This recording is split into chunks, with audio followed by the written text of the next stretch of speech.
Welcome ටු ක්‍රෂර් විත් නිරාෂා. මෙන්න මේ ලස්සන පැටර්න් එක තමයි ගතන්නේ.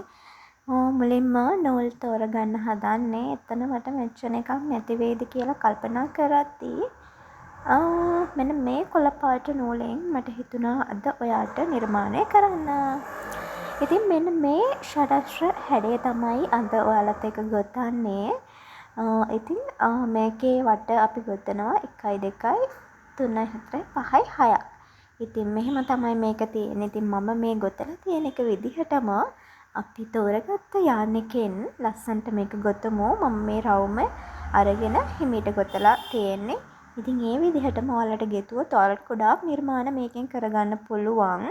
බේසික් ටික ඉගෙන ගමුකෝ අපි. ඉතින් මේකේ මැද මෙතන ඩබල් ක්‍රොෂේ වලින් තමා කරලා තියෙන මැජික් රින් එක තමයි මූලිකම පදනම.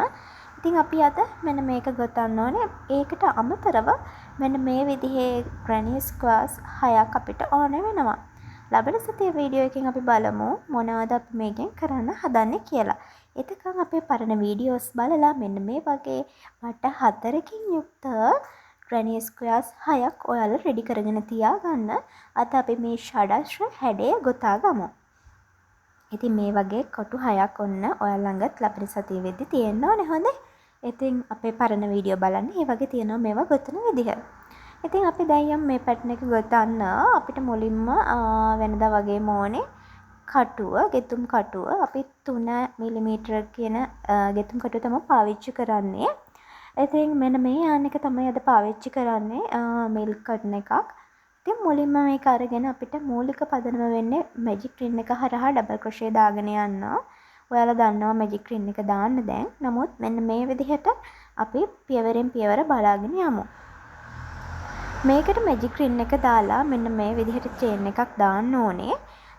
අපි මෙන්න මේකත් ළඟින් තියාගෙන අපි ගණන් කර කර කොහොමද යන්නේ කියලා බලමු. පළවෙනි වටේට අපිට ඩබල් ක්‍රොෂේ 12ක් ඕනේ. ඒක තමයි මම මේ කවුන්ට් කරලා පෙන්නුවේ. හරි. අපි මෙතන චේන් 3ක් දාගෙන ඒක ඩබල් ක්‍රොෂේ එකක් හැටියට ගමු. ආයෙම ඩබල් ක්‍රොෂේ එකක් මැජික් රින් එක ඇතුළට දාගන්නවා. මෙන්න මේ වගේ ඩබල් ක්‍රොෂේ දාගන්න ඕනේ ඇතුළට 12ක්. එතකොට අපිට උඩට ගොතාගෙන යන්න පහසු වෙනවා. ඔන්න ඉතින් මම ඩබල් ක්‍රොෂේ 12 ගොතාගෙන ඉන්නේ. ඔයාලා පුළුවන් මේ කෙටි නූල ඇදලා මේ රවුම තද කරගෙන ඊළඟ වටේට යන්න ලෑස්ති කරගන්න. මම මේ ඔයාලට පෙන්නන බ්‍රවුන් කලර් එක නම් පාට දෙකකින් ගොතලා තියෙන්නේ. ඔයාලට පුළුවන් නූල කට් කරලා වෙන පාට නූලකින් ඔයාලට මේක සම්බන්ධ කරගෙන ගොතා යන්න. ඉතින් ඒ නිසා මම එකම නූලෙන් තමයි ඔයාලට අද මේ ගෙතුම කියලා දෙන්නේ. ඒ නිසා චේන් එකේ 3 වෙනි එකෙන් මම ඉහළට යනවා. ස්ලිප් නෝට් එකක් හරහා. ඉතින් මම මේ ආයෙම ගණන් කරලා බලන්නේ හරියටම 12 තියෙන්න ඕනේ. නැති වුණොත් ලොකු හිඩසක් වගේ පේනවා උඩට යනකොට. ඊට පස්සේ වටේදී අපි හැම ලූප් එකකින්ම ඩබල් ක්‍රොෂේ දෙක බැගින් හිස් තැනක් තියෙන ගමන් තමයි ගොතාගෙන යන්නේ. ඩබල් ක්‍රොෂේ 2යි චේන් 1යි. ඩබල් ක්‍රොෂේ 2යි චේන් 1යි. විදිහට මෙන්න මේ ලූප් 12ටම දාගන්න ඕනේ. මේ වටේ තමයි මම මේ දැන් ගොතාගෙන යන්නේ. ඔයාලට මම මේ කතා කරනකොට වාහන සද්දේ වැඩි හිතන්න එපා. ඉතින් මේ වටේත් අපි මේ විදිහට ගොතලා ඉවර කරා. අපිට දැන් තියෙන ඊළඟට 3 වෙනි වටේ. 3 වෙනි වටේ තමයි මේකේ වෙනසක් වෙන්නේ. ඔයාලා බලන්නකෝ. මොකද අපි මේකේ පළවෙනි වටේ සහ දෙවෙනි වටේ රවුමට ගෙතුවට අපි 3 වෙනි වටේ ඉඳන් තමයි මේකේ පොඩක් හැඩේ වෙනස් වෙන්නේ. බලන්න අපි එකයි ෂඩශ්‍ර ආකාරයට ගොතන්න අවශ්‍ය පියවර ගන්න මේ වටේදී. එතකොට එකක් තැනකට ඩබල් ක්‍රොෂේ දෙකක් දාලා චේන් දෙකක් දාගන්න. අපි රටාව ගොතාගෙන යනකොට කතා කරමු. අපි දැන් ආයෙමත් අර විදිහටම ඉහළට යන්න නූල දාලා ස්ලිප් නෝට් එකක් දාගත්ත එක චේන් එකකුත් දාගත්තා. හරිද? දැන් අපි මේ එක ඇතුළකට තමයි ඩබල් ක්‍රොෂේ දාගෙන යන්න ඕනේ. මුලින්ම එක තැනකට ඩබල් ක්‍රොෂේ දෙකක් දාගන්නවා. දාලා චේන් එකක් දානවා. චේන් දෙකක් අපි දාගන්න ඕනේ කෝණයක් නිසා. එතෙන්ටම ආයෙම ඩබල් ක්‍රොෂේ දෙකක් දාගන්නවා. ඊළඟ ලූප් එක ලොකුවට අපිට පෙන්වන්න තරම් තියෙනවනේ. ඒකට යන්න කලින් එක චේන් එකක් දාගන්න ඕනේ. මොකද අපිට එතන හිඩිස ඕනේ ඉස්සරහට ගොතාගෙන යන්න. ඊළඟ තියෙන ලූප් හිස් තැනට අපි එතෙන්ට දාගන්න ඕනේ ඩබල් ක්‍රොෂේ 4ක්. මොකද කෝණේ හදාගන්න. ඩබල් ක්‍රොෂේ 2ක් දාලා චේන් 2ක් දාගන්නවා. ඒ දෙක දාලා තමයි එතනටම ආයෙම වාරයක් ඩබල් ක්‍රොෂේ 2ක් දාන්න. එතකොට එතන එකම තැන ඩබල් ක්‍රොෂේ 4ක් ගෙතිලා තියෙනවා. ආයෙ චේන් එකක් දාගෙන ඊළඟ තැනට ඩබල් ක්‍රොෂේ 2ක් විතරයි දාන්නේ. ඩබල් ක්‍රොෂේ 2ක් විතරයි දාන්නේ. එහෙම රටාවට තමයි මේක ගෙතිගෙන යන්නේ. දැන් ඔයාලා දැක්කේ අපි ඩබල් ක්‍රොෂේ 2ක් දාලා ඊළඟ තැනට ඩබල් ක්‍රොෂේ 4ක් දාලා කෝණේ හදාගත්ත හැටි. ඉතින් මේ රටාවට තමයි දිගටම යන්නේ. ගැටලුවක් තියෙනවා නම් කමෙන්ට් කරන්න අපි ඔයාලට කියලා දෙන්නම්. ඉතින් මේ රටාවට මේ වට දෙකම යන්න ඕනේ V shape එකේ තැනයි තනි ඩබල් ක්‍රොෂේ 2ක් එක ළඟටයි වැටෙන්න ඕනේ. ඉතින් මේ රටාව තමයි දිගටම යන්නේ මේ වටේදී. ඒ රටාව නිසා තමයි අපිට මේකේ පැති 6ක් විදිහට පේන්න ඉස්සරහට ගොතාගෙන යන්න පුළුවන් වෙන්නේ. ඉතින් මේකෙදී හරියටම කවුන්ට් කරලා චේන් ගාන වගේම ඩබල් ක්‍රොෂේ ගානත් නිවැරදිව දැම්මහම ඔයාලට මෙන්න මේ වගේ හැඩයක් තමයි නිර්මාණය වෙන්නේ. ඒක තමයි අපිට ඉස්සරහට ගොතාගෙන යන්න පහසුවක් වෙන්නේ. මෙන්න මේ විදිහට මම ඉහළට යනවා. ඊළඟට එතනම තියෙන කෝණෙදී මම නූල ඇදලා ආයෙම ඩබල් ක්‍රොෂේ එකක් වෙන්න චේන් 3ක් දාගෙන ආයෙ ඩබල් ක්‍රොෂේ එකක් දාගන්නවා. චේන් 2ක් දාගෙන ආයෙ එතනටම ඩබල් ක්‍රොෂේ 2ක් දාගන්නවා. අපි මේ යන්නේ 4 වෙනි වටේ ළමයි. ඉතින් මෙතන චේන් 4ක් දාගෙන ආයෙම එක චේන් එකක් දාගන්නවා. ඒ චේන් එක දාලා අපිට හිස්තැන් දෙකක් හම්බ වෙනවා. ඔන්න බලන්නකෝ. මෙතන මේ රවුමේ ගිහිල්ලා ආවට පස්සේ අපි දැන් කෝණෙට මෙහා පැත්තේ කෝණ දෙකක් මැද්දේ තියෙනවනේ. අපිට අර තනි ඩබල් ක්‍රොෂේ දෙකක් එක ළඟ දාපු තැනට දැන් අපි තනි ඩබල් ක්‍රොෂේ දෙකක් වෙන වෙනම දාගන්නවා. ඔයාලා බලන්නකෝ මේ හැඩේ මුලින්ම අර ත්‍රිකෝණයක් විදිහට තමයි යන්නේ. තනි එක දෙක හිම යන්නේ. ඔයාලට ඒ රටාව අඳුර ගන්න පුළුවන් පහසුවෙන්ම. මේ 1යි ඊට පස්සේ 2යි ඊට පස්සේ 3යි ඊට පස්සේ මේ 4යි. ඔහොම තමයි රටාව යන්නේ. ඔයාලට කැමති විදිහට කරන්න පුළුවන්. කෝණවලට මම පස්වෙනි වටේදී ඩබල් ක්‍රොෂේ 3 බැගින් දාලා තියෙනවා. ඉතින් ඒක අනිවාර්ය නැහැ. එතකොට ඒකට ඩබල් ක්‍රොෂේ 2 බැගින් දාගෙන යන්නත් පුළුවන්. අපි මේකත් ගොතාගෙන යමු. මේ වටේත් ඔයාලට පහසුයි. කිසිම දෙයක් ලොකුවට කරන්න නැහැ. 3 වෙනි වටේ ගෙතුවා වගේම තමයි එක හිඩසක් වැඩිපුර අපිට ලැබිලා තියෙනවා පුරවන්න. ඔන්න මේ මෙතන පිරවීම කරද්දි ඩබල් ක්‍රොෂේ 2ක් දාගන්නවා. ඒ ඩබල් ක්‍රොෂේ 2 දැම්මහම අපි දාන්නේ එකම එක චේන් එකයි. ඊට පස්සේ ආයේ ඊළඟ හිඩසට දාන්නේ අපි ඩබල් ක්‍රොෂේ 2යි. ඔන්න අපිට හිඩස් 2 සම්පූර්ණයෙන්ම අපි පුරව ගත්තා. ඊළඟට අපිට මුණ ගැහෙන්නේ කෝණය හදාගන්න තැන. ඒ කෝණයට අපි දාගන්නේ ඩබල් ක්‍රොෂේ 2ක් මුලින් දාලා කෝණ හදාගන්න ඕන නිසා ඩබල් ක්‍රොෂේ 2 දාලා ඉවර වෙලා අපි චේන් 2ක් දාගන්නවා. කෝණය හැඩය හදාගන්න ඕන. බලන්නකෝ 1යි 2යි. ඊට පස්සේ අපි එතනටම ආයෙ ඩබල් ක්‍රොෂේ 2ක් දාගන්නවා. ඔව් මෙන්න මේ විදිහට ඩබල් ක්‍රොෂේ 2ක් දාගන්නවා. ඊට පස්සේ චේන් එකක් දාලා තමයි අපි ඊළඟ හිඩස් 2 පුරව ගන්න යන්නේ. පළවෙනි හිඩසට ඩබල් ක්‍රොෂේ 2යි. ඒ දෙක මෙන්න මේ විදිහට දාගෙන අපි එක චේන් එකක් දාලා තමයි ඊළඟ හිඩස සම්පූර්ණ කරන්න යන්නේ. ඔන්න ඔය රටාවට තමයි මේ රවුම ගෙතෙන්නේ. බලමු අපි කොහොමද මේක එන්නේ කියලා. මෙන්න මේ වගේ පෙනුමක් තමයි ඔයාලට එන්න ඕනේ. ඉතින් මේ ගෙතුම මෙහෙම ගොතාගෙන යන්න ඕනේ. නූල වෙනස් වෙනකොට ඝනකම වැඩි වෙනකොට අඩු වෙනකොට මේකේ ප්‍රමාණය අඩු වැඩි වෙනවා. ඒක හොඳට මතක තියාගන්න ළමයි. නූල මහත වුණොත් ප්‍රමාණය වැඩි වෙනවා. නූල තුනී වුණොත් ඒක ඉතා කුඩා වෙනවා. තද වුණොත් අත තදින් ගෙතුවොත් මේ වැඩේ මෙහෙමම වෙනවා. ඉතින් ඔයාලා බලන්න. ඔයාලා ගැතුම් කරනකොට ඔයාලට ඒක පැහැදිලි වෙයි. අත බුරුලෙන් ගියොත් ටිකක් ලොකුවට බුරුලට පේනවා. හිරට ගොතන් ගියොත් ඒක හරි තදට පේනවා. ඒ වගේම තමයි යාන්වල වෙනසත්. ඉතින් මම දැන් ඊළඟ 5 වෙනි වටේට යනවා. මේ වටේදී කෝන් වලට ඩබල් ක්‍රොෂේ තුන බැගීම් අනිවාර්ය නෑ මං කලිනුත් කිව්වා. ඉතින් මම මේ රටාව ගොතාගෙන යනකොට මේ වටේදී ගොතන්නේ ඩබල් ක්‍රොෂේ 2 ගානේ අන්තිම වටේදී විතරක්.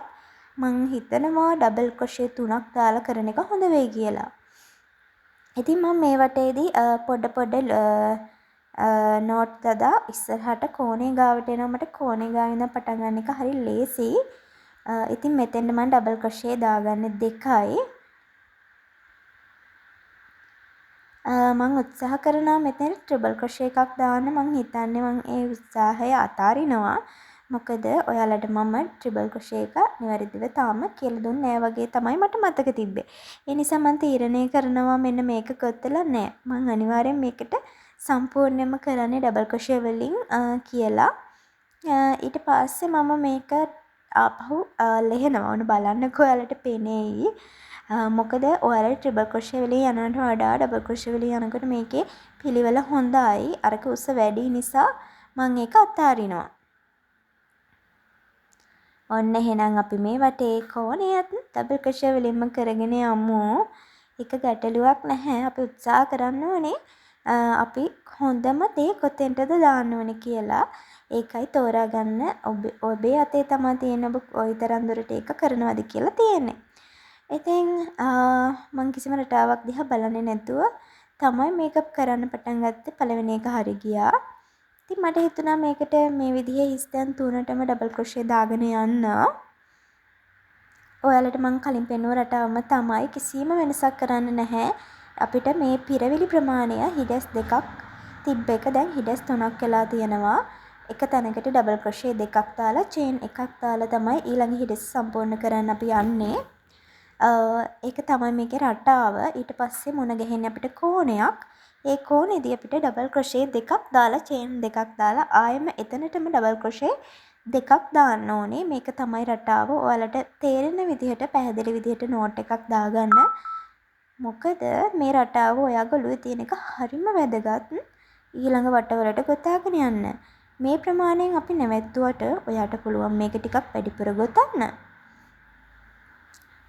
මේකෙන් බේබි කාඩිගන්ස් වලටත්, ඒ වගේම ටේබල් මැට්ස් වලටත්, ඒ වගේම ඇඳුම් වලටත්, පිලෝ කේස් වලටත් මේ හැම දෙයකටම මේකේ ප්‍රමාණය තවදුරටත් ඉදිරියට ගොතාගෙන ගියොත් ඔයාට ලොකු නිර්මාණ කරගන්න පුළුවන්. බෑග් මහන්නත් පුළුවන් ළමයි. ඒ නිසා මේ රටාව ඔයා කොලේක සටහන් කරගන්න ඔයාලට තේරෙන විදිහට පැහැදිලි විදිහට. ඉතින් ඔන්න මේ වටේත් ගොතලා ඉවරයි. අපිට තියෙන්නේ දැන් අන්තිම වටේ ගොතාගෙන යන්න. මම කෝණයක් ගාව තමයි නතර වුණේ. අපි වට 5ක් ගොතලා ඉවරයි. මේකේ 6 වෙනි වටේ තමයි ගොතන්න තියෙන්නේ. 6 වෙනි වටේ හිඩැස් 4ක් තියෙනවා. 1 2 3 4යි. ඊට පස්සේ කෝණේ එන්නේ අපි කෝණයට කලින් දැම්මනේ චේන් 2ක්. මේ පාර දාන එක චේන් 1යි. අපි මොකද මේ වටේදී මේක ඉවර කරන නිසා ඔයාලට පේනවා ඇති මම කොළ පාටින් ගොතලා තියෙන එකේට වඩා ගුරු පාටින් ගොතලා තියෙන එකේ ප්‍රමාණය ටිකක් විශාලයි කියලා. මොකද ඒ යාන් එක චුට්ටක් මහතින් වැඩි. දැන් මම පාවිච්චි කරන කොළ පාට යාන් එක තරමක් හීනි. ඒ නිසා තමයි ඒකේ ප්‍රමාණය මේ විදිහට 2ක් විදිහට ඔයාලට පේන්නේ. මම මේ කලින් කිව්වේ මේ ගුරු පාටිකේ මම ගොතලා තියෙන්නේ 5 වෙනි වටේ කෝණයට ඩබල් ක්‍රොෂේ 3 බැගින් දාලා. නමුත් කොළ පාටකේදී මම ඔයාලට කිව්වේ ඩබල් ක්‍රොෂේ 2 බැගින් දාලා කරන්න කියලා. මොකද ඒක වෙනස් කරගන්න එක ඔයාලට කැමැත්තෙන් කරගන්න පුළුවන්. ඒක ගැටලුවක් නැහැ. ඉතින් අපි මේ වටේත් ගොතන්න පටන් ගමු. අන්තිම වටේනේ තියෙන්නේ නේද? ඉතින් මේක මේ විදිහට ගොතාගෙන ඩබල් ක්‍රොෂේ 3ක් එක ළඟ දාගෙන එක චේන් එකක් දාලා තමයි ඊළඟ ඩබල් ක්‍රොෂේ 3 දාගන්නේ. මෙන්න මේ විදිහට අපි මේ ඩබල් ක්‍රොෂේ ටික දාගෙන යන්න ඕනේ. ඊට පස්සේ එක චේන් එකක් දාලා ඊළඟ හිඩැසට අපි ඩබල් ක්‍රොෂේ 2ක් ගොතා ගන්න ඕනේ. ආයෙ එක චේන් එකක් දාලා ඊළඟ හිඩැසට ඩබල් ක්‍රොෂේ 2ක් ගොතා ගන්න ඕනේ.